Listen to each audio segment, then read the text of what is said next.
আমি এখন কিশোরগঞ্জ জেলার তাড়াইল উপজেলার দড়িজেঙ্গিপুর গ্রামের কাছে আছি। বিস্তীর্ণ খোলা মাঠ, বর্ষাতে এখানে পদ্ম ফুল ফোটে, পদ্মবিল নামে পরিচিত হয়। এই জায়গাটাতে গাড়ি নিয়ে যাচ্ছিলাম, থামলাম, বাইকে যাচ্ছিলাম, একটু থামলাম ব্রেক দেওয়ার জন্য, প্লাস একটু ভিডিও করে নিচ্ছি।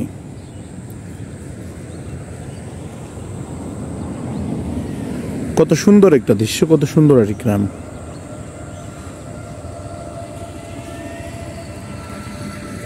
আল্লাহ সুবহানাহু ওয়া তাআলা কত সুন্দর আমাদেরকে দিয়েছে।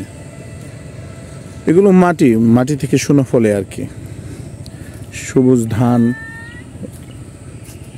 কিছুদিন পরে সবুজ ধানে ভরে যাবে, তারপর আবার লাল হবে, সোনালি কালার, একেবারে পুরো মাঠ ভরে যাবে ধানে।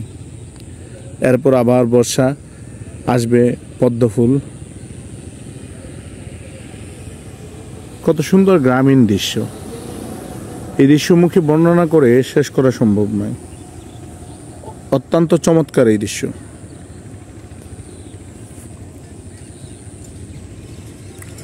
ধন্যবাদ যারা ভিডিওটি দেখছেন।